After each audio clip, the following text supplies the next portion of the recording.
The first California County Pension Reform Conference was held Saturday, May 10th, 2014 in San Rafael. This is a brief welcome to the conference, the introduction of San Jose Mayor Chuck Reed, and the mayor's keynote address to the conference. Good afternoon, everybody. That's much better. I'm Michael Lotito on behalf of the Marin Pension Reform Group, CSPP. We wanted to welcome you to this pension event. We also specifically want to welcome our other pension reform groups from the Bay Area counties, including Contra Costa Taxpayers Association, the New Sonoma, and Mendocino's Reform Our County Coalition. And we've been meeting this morning, having a variety of discussions, and we're delighted that you're with us this afternoon. We also want to have a specific welcome to a number of governmental officials, including several county as well as State Retirement Association representatives. And to everyone, welcome to Marin and our first California County Pension Reform Conference, which I'm sure if John Dickerson has his way, this is going to be the first annual. It is, if it was up to John, we'd have one once a week, but I think that may push it a little bit, John.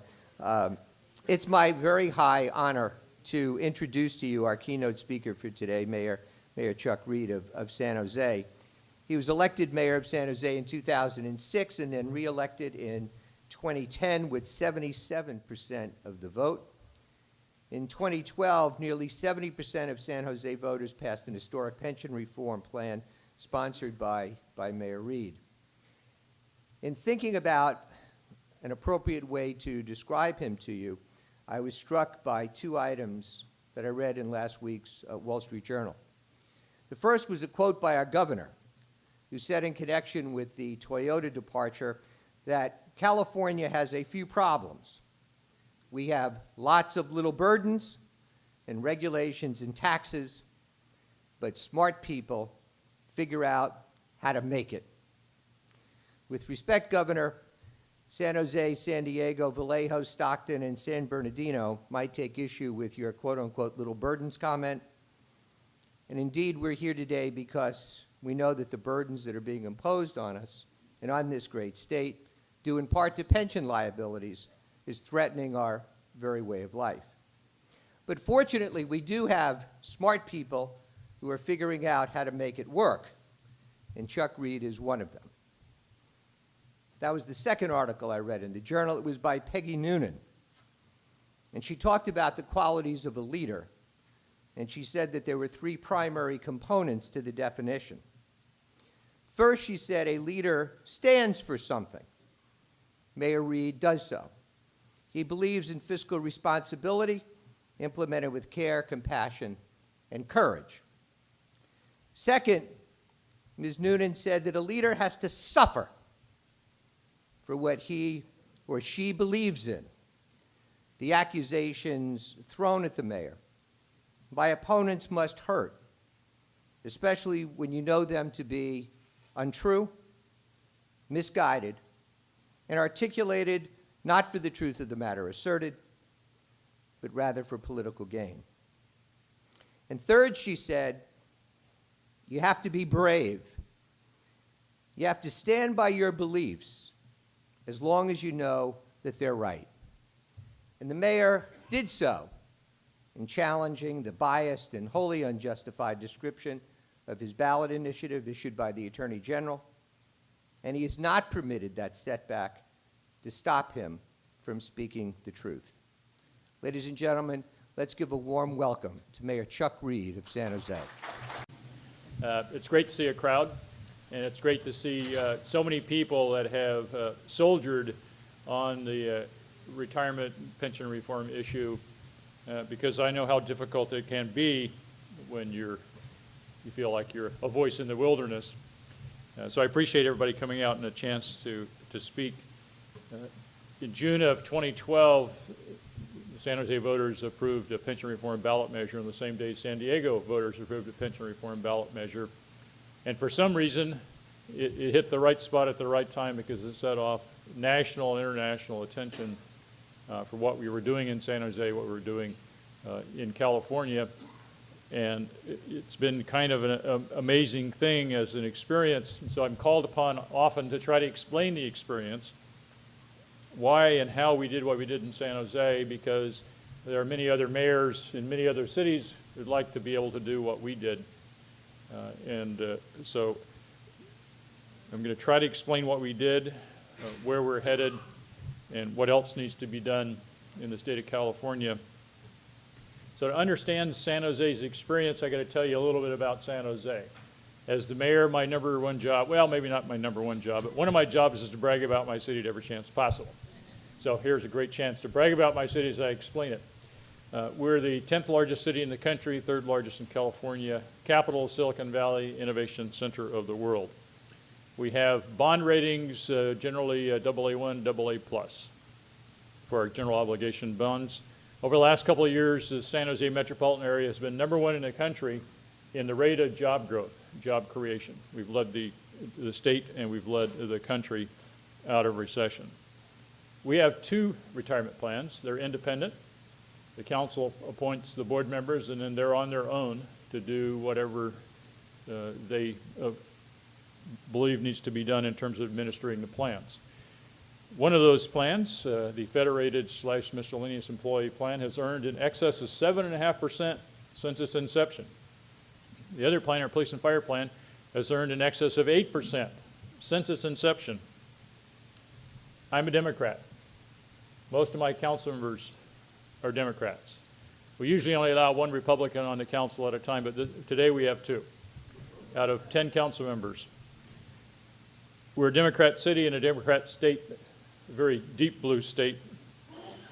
And so the question often comes up, why, oh why, would you as Democrats in this Democrat city and Democrat county and Democrat state take on the pension reform issue, knowing that you would be subjected to all kinds of personal attacks, all kinds of money being spent against you if you ever ran for office again?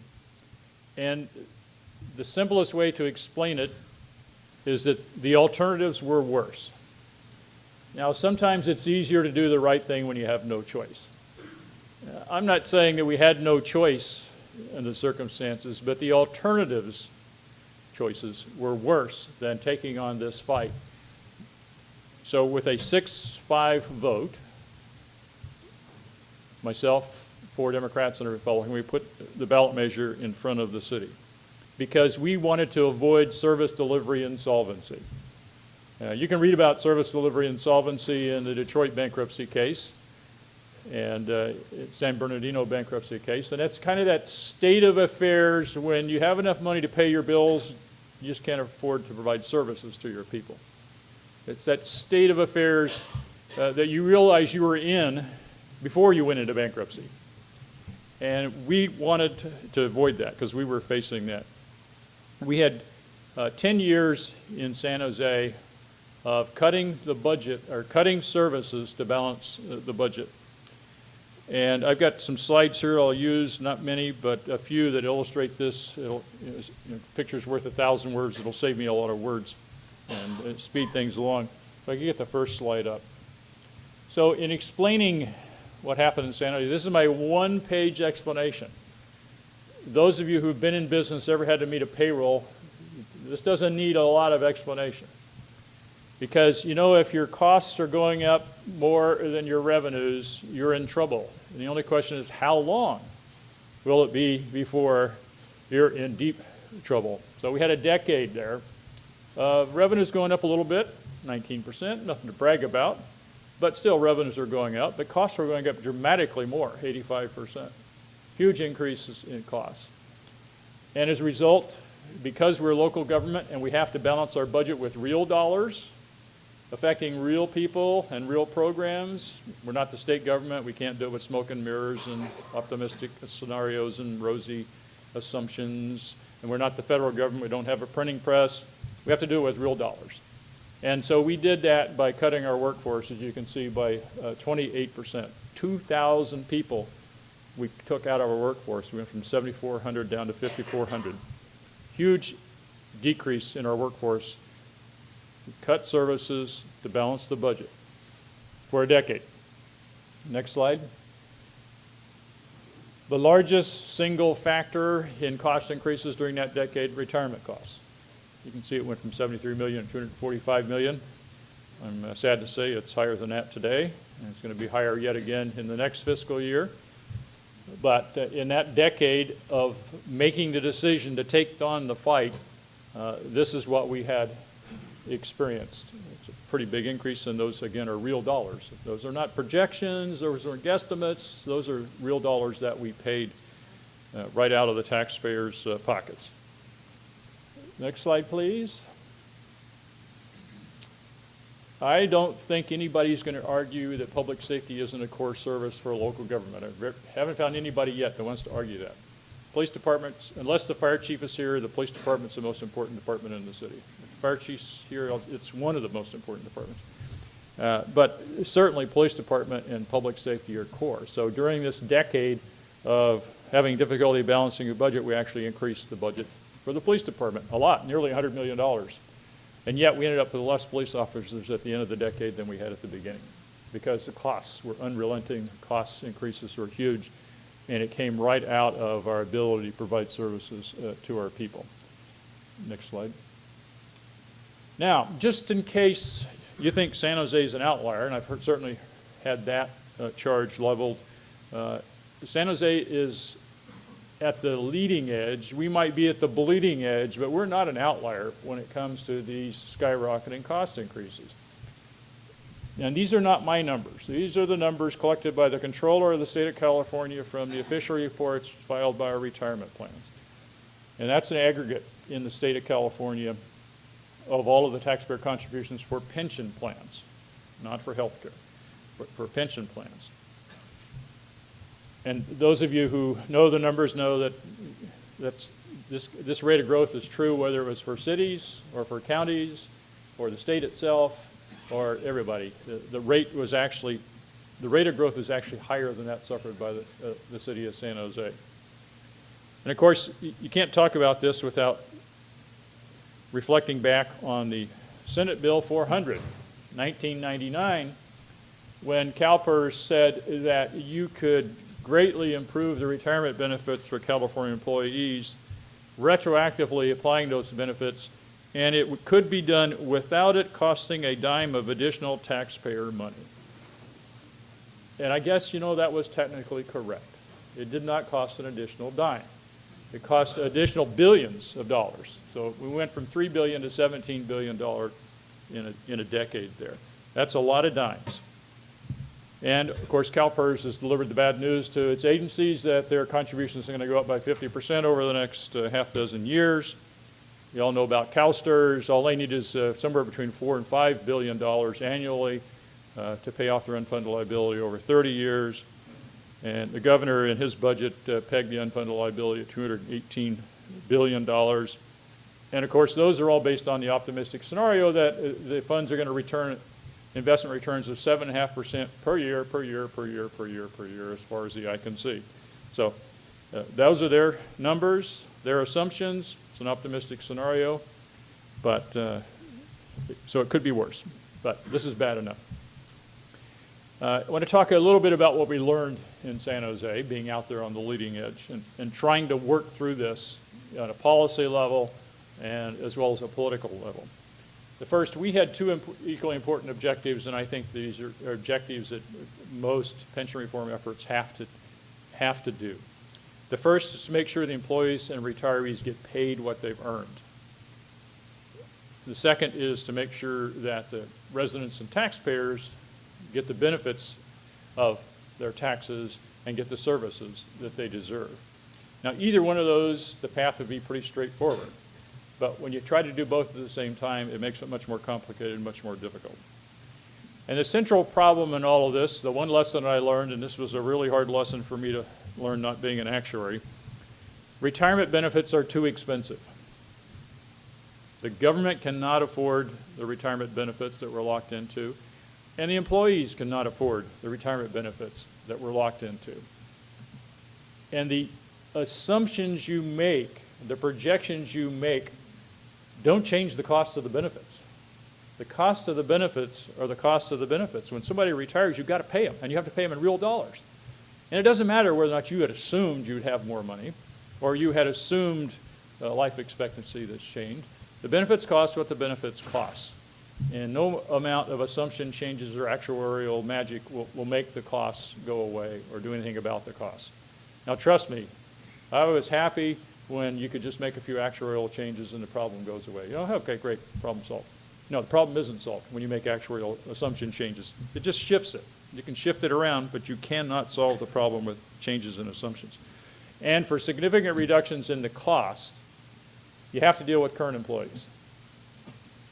Many jurisdictions around the state, and the state itself has made changes for future employees.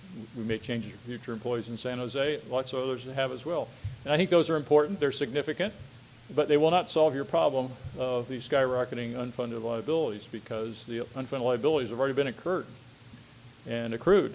And the future employees will save you money on them, but it won't deal with your unfunded liabilities. So you have to deal with something that affects current employees. And then the other lesson I learned was the sooner you start, the better it is, the easier it is to solve the problem, because we're talking about long periods of times and lots of money over many years. So the sooner you start, the much easier it is to solve the problem. But the contrary thing is, the sooner you start, the harder it is to convince people you need to do something. And the trick is trying to get enough power behind moving something now before it is too late. And you end up like Stockton or San Bernardino or Vallejo. Because if you wait too long, your options will disappear. You'll be in service delivery insolvency, and then when something bad happens, your only choice is bankruptcy. But the sooner you start talking about it, the better. But when you're talking about it early on, people won't listen to you. And so San Jose, we had 10 years of cutting services to balance the budget, and that helped set the stage for what needed to be done. And what we did in San Jose with our ballot measure that was approved in June 2012 with nearly 70% of the vote, over strenuous objections by our employee unions, of course, we set a new tier for our new employees. We kept the defined benefit structure. We thought that was important for retirement security, but we also required the employees to pay half. I'm not talking about half of the normal cost. I mean half of the cost. So whether it's normal costs or unfunded liabilities or future costs, whatever it is, 50-50 split. Because we thought it was critical that the employees have an equal share of the risk, equal share of the liabilities, because that decreases, doesn't eliminate, but it decreases the desire to fiddle with the numbers, to kick the can down the road, to make assumptions and to assume things are going to be better without dealing with it. So that was something that we did to preserve the defined benefit plan. Our current employees are going to be required to pay more for their retirement benefits, up to 16% additional pay for our current employees, on top of what they already pay. And they currently pay combined pension and retiree health care between 16 and 20% of their pay. So they're paying a significant amount of money, but it's nowhere near half of the cost. So we're talking about an additional 16% on top of that towards the unfunded liabilities, or they can take a pay cut so that we can put that money in. And that was the provision. That was either they pay more or we can cut their pay. And we also knew, as I said earlier, the employees can't afford to pay the full cost of these benefits. We can't afford it, they can't afford it. So we set up a choice, an employee choice, to allow them to choose a lower level of benefit and not have to pay the increases, to save them money and to save us money. So that's what we got the voters to approve nearly 2 years ago. So how are we doing? Looking back, we're still paying over 20% of our general fund for retirement costs, and it's still going up as a percentage. But the cost for our Tier 1 older, more senior employees for police and fire is 82% of payroll. That's our cost.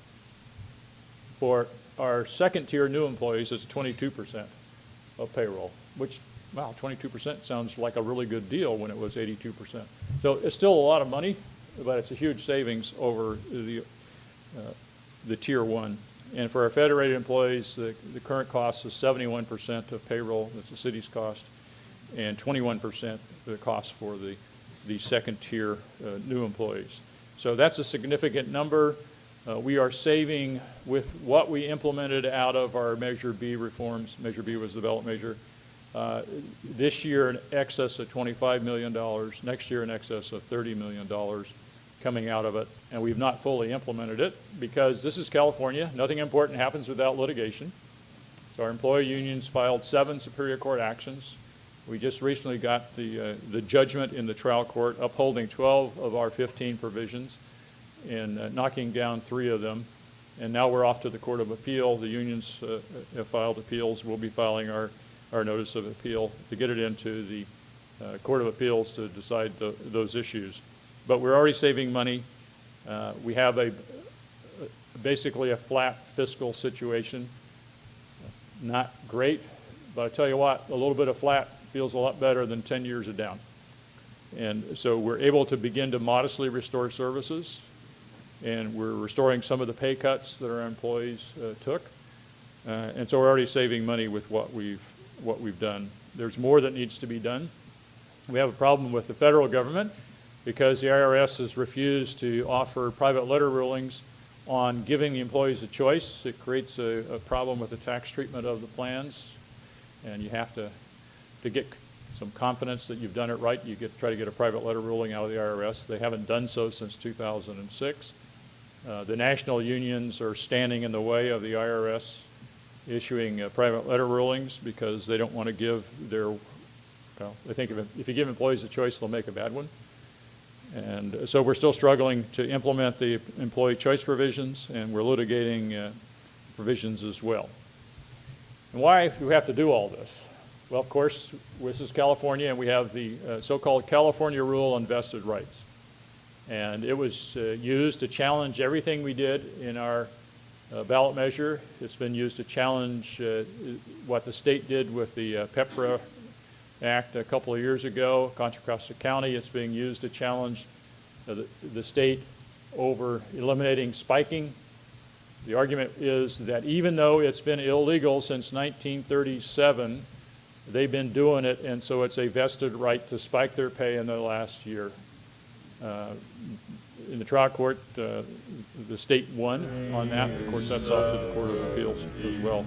So this California Rule on Vested Rights, which in the union's interpretation is that on the very first day somebody is hired, their retirement benefits are locked in.